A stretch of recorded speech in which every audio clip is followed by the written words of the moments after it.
अस्सलामुअलैकुम, welcome back to another vlog. कैसे हैं आप लोग सभी। तो यार सबसे पहले कहना ये है कि अगर मेरा व्लॉग पसंद आया और मेरी लाइफ में इंटरेस्टेड हैं तो प्लीज़ मेरे चैनल को सब्सक्राइब कर दें ताकि मेरे आने वाले व्लॉग्स आप तक पहुंच जाएं। आवाज़ को मेरी इग्नोर कीजिएगा क्योंकि कंजक्शन हो रही है मुझे। असल में वो एटमॉस्फेयर चेंज होता रहता है, गर्मी ज़्यादा है किचन की तरफ, और जब मैं रूम में आती हूँ तो फिर एसी की ठंडक की वजह से ना एटमॉस्फेयर चेंज हो जाता है। हालांकि मैं फिर भी कोशिश करती हूँ कि एकदम चूल्हे के पास से निकल के बेडरूम में ना आऊँ क्योंकि काफ़ी ज़्यादा जो है ना लोग मना भी करते हैं। अच्छा, इस वक्त जो है ना शाम के टाइम पे मैं दूसरी दफ़ा झाड़ू दे रही थी क्योंकि सुबह ऐसा होता है ना कि मैं एक दफ़ा दे के फ्री हो जाती हूँ, फिर शाम में दोबारा बच्चों की वजह से देनी पड़ जाती है, तो इतना कोई ख़ास कचरा नहीं होता। बस थोड़ी बहुत क्लीनिंग को मेंटेन करने के लिए ना ये सारी चीज़ें करनी पड़ती हैं। हसन को 1000 दफ़ा कह दिया है कि भाई आवाज़ कम कर लो, फ़ोन यूज़ करते तो बिल्कुल भी किसी की नहीं सुन रहे होते। खैर अभी पढ़ाई करके बैठे हैं, समर वेकेशन वर्क इनको मिल चुका है तो वो भी सारा जो है ना मैंने भी करवा ही दिया था इनको। और अब जो है ना जब मैं वॉइस ओवर कर रही हूँ तो सारे टंटे इनको अभी ही करना है। अच्छा खैर, आप लोगों ने बताना है कि गर्मी आप लोगों के शहरों में कैसी है। मैं कराची में रहती हूँ तो यहाँ पे तो गर्मी बहुत ज़्यादा है, तो बस चिपचिपाहट वाली अजीब सी गर्मी है जिसको कराची वाले बेचारे बर्दाश्त करें। अल्लाह ताला हम सब पर रहम करे और ख़ास तौर पर मज़दूर तबके पर रहम करे। जब भी मुझे गर्मी महसूस होती है तो हमेशा मैं उन लोगों के लिए दुआ करती हूँ जो धूप में भूखे प्यासे काम कर रहे होते हैं। मुझे वाकई उनका बहुत ज़्यादा ख्याल आता है। मैं कहती हूँ यार हम तो गर्मी में घर में होते हैं, अपने सुकून से बैठे हुए होते हैं, लेकिन जो बाहर काम कर रहे होते हैं, अपनी रोज़ी रोटी कमा रहे होते हैं ना, उनका क्या। अल्लाह ताला सब पर रहम करे। मैंने समर वेकेशन खोल के भी नहीं दिखाया क्योंकि मैंने कहा अभी काफ़ी टाइम से स्कूल जा रहे हैं, थोड़ा सा माइंड फ्रेश हो जाए, बकरीद निकल जाए, बच्चों के लिए ना एक अच्छा सा जो है फिर गैप भी हो जाएगा पढ़ाई से और बच्चों का मूड भी फ्रेश हो जाएगा। तो खैर फिर बकरीद भी गुजर गई बहुत अच्छे से, इन्होंने बहुत इन्जॉय किया। गायें आई, वो वाला पीरियड जो है ना बस ये खेलते ही रहे और फिर मैंने इनको थोड़ा सा छोड़ भी दिया था। खैर यहाँ पे ना मैं मसाला लगा रही थी कबाब्स को ना। अच्छा, मैंने ना यहाँ पे कच्चे पपीते का पेस्ट भी ऐड करा था, तो मुझे ना मेरी मम्मा ने कहा था कि तुम्हें यहाँ पे ना कच्चे पपीते का पेस्ट ऐड नहीं करना चाहिए था क्योंकि कीमे में इतनी कोई ज़रूरत नहीं होती है, कोई बोटी कबाब नहीं थे जो तुमने इसमें पपीते का पेस्ट ऐड कर दिया। आइंदा के बाद जब भी बनाओ ना तो इसमें थोड़ा सा मीठे सोडे का इस्तेमाल कर लेना अगर तुम्हें सॉफ्ट चाहिए कबाब, आपके उससे भी ना बहुत अच्छे सॉफ्ट हो जाएंगे। अच्छा, मुझसे ना बस यही मुझे लगता है एक ब्लेंडर हुआ था, वरना मेरी तरफ से सारी चीज़ों में परफेक्शन थी। मैंने बहुत ही अच्छी बनाने की कोशिश करी थी लेकिन टेस्ट इतना जायकेदार था ना क्योंकि मैंने इसमें सारी चीज़ें ली हैं। थोड़ा सा मैंने घर का अपना मसाला लिया है, थोड़ा सा मैंने बाहर का बना हुआ मसाला लिया है, साथ में हरा मसाला डाला है।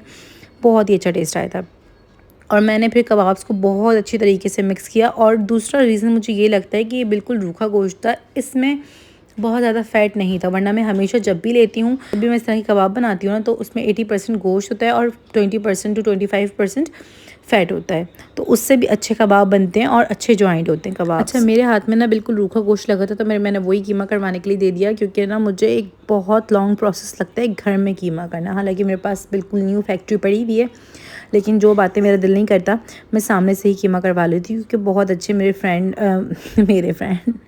ओ सॉरी मेरे हस्बैंड के फ्रेंड भी हैं, यानी कह सकते हैं आपकी अच्छी बातचीत है, तो वो जो है ना आराम से मुझे करके दे रहे थे। हमारे घर के सामने बिल्कुल कसाई की शॉप है।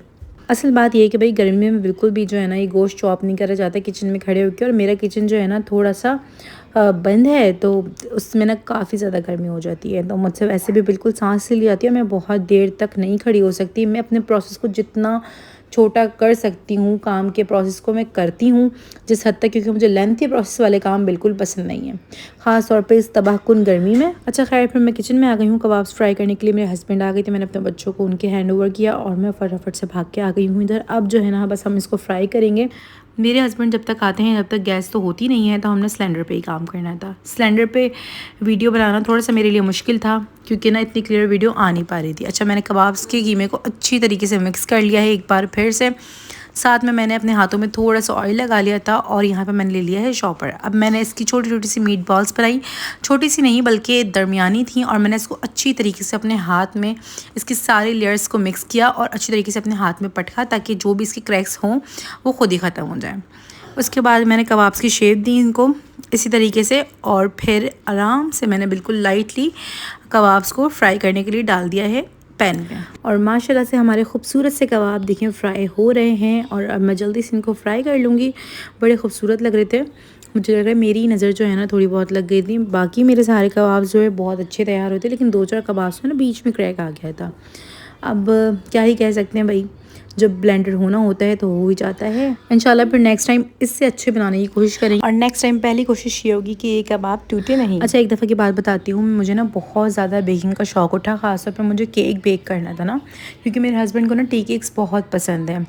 तो मुझे ऐसा लगा कि ना अब मुझे केक घर में बेक करना चाहिए, मेरे ना हस्बैंड इससे बहुत ज़्यादा इम्प्रेस हो जाएंगे। अच्छा, मैंने जब फ़र्स्ट टाइम कोशिश करी ना तो मेरा इतना गंदा वाला केक चला, पूरा किचन धुआंधार हो गया। अब मैंने कहा यार क्या कर सकते हैं, फिर ना मैं बहुत ज़्यादा अपसेट हो गई थी, और इतना अपसेट हो गई थी कि मैंने 2 साल फिर केक बनाने के लिए ट्राई ही नहीं किया, डर की वजह से। फिर जब सेकंड टाइम मैंने बनाना स्टार्ट किया तो मैंने पूरा बैटर तैयार कर लिया और मेरे हाथ से बाउल छूट के गिर गया और टूट गया। तब भी मैं बहुत ज़्यादा अपसेट हुई थी। फिर सेकंड टाइम जब मैंने बनाया केक तो वो बन गया था, लेकिन वो बहुत ज़्यादा हार्ड हो गया था।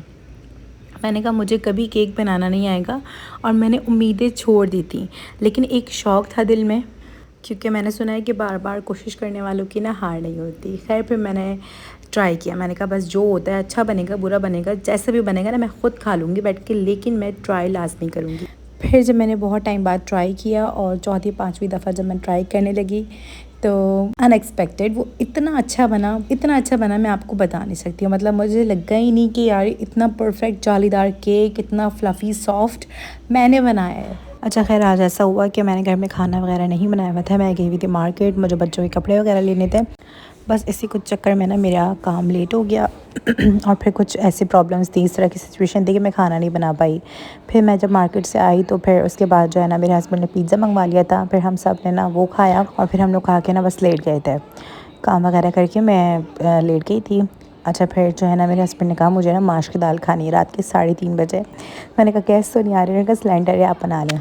अच्छा, जब मैंने सोचा कि ना मैं सो जाती हूँ तो मुझे इतना रिग्रेट हुआ कि जब एक बंदा मेरी सारी चीज़ें मानता है तो मुझे भी लगता है कि छोटी मोटी सी चीज़ें जो है ना मुझे भी मान लेनी चाहिए, और घर में सारी चीज़ें मौजूद थी। तो फिर मैंने ना जल्दी से मैं किचन में आ गई हूँ और फिर मैंने फटाफट से ऑयल को रेडी किया। उससे पहले मैंने दाल को ना बॉईल कर लिया था थोड़ी देर भिगो के, और अब जो है ना मैं मसाला भूनूंगी। मसाला मैं बहुत सिंपल एंड ईजी वे में भूनूंगी।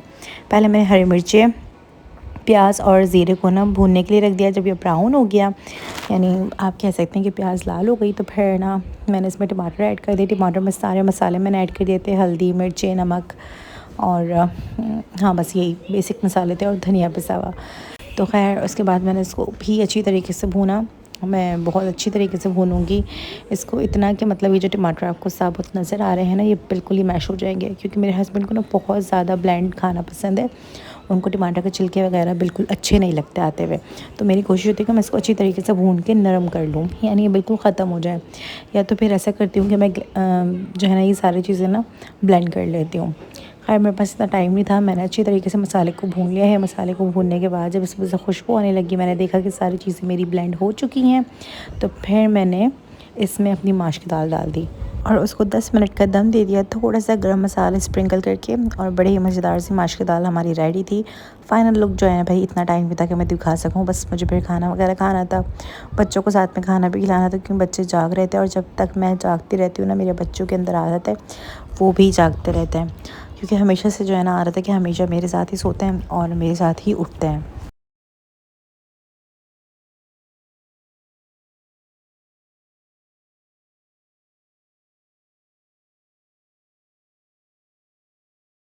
हाँ, लेकिन ना असल के स्कूल डेज़ में ना रूटीन चेंज हो जाती है, लेकिन जो कि अभी समर वेकेशंस चल रहे हैं तो फिर वही रूटीन है कि मेरे साथ सोना, मेरे साथ उठना। तो बस दम लगाने के लिए मैंने इधर थोड़ा सा पानी डाल दिया है, ताकि दाल जो है नीचे फिर लगे नहीं। अगर आप लोगों को मेरी सिंपल सी डेली रूटीन अच्छी लगे तो मुझे बहुत सारा प्यार दिखाइएगा, और वीडियो देखने के बाद एक अच्छा सा कमेंट लाजमी किया करें, ये मोटिवेशन को मज़ीद बूस्ट करता है। Take care, love you all, अल्लाह हाफ़िज़।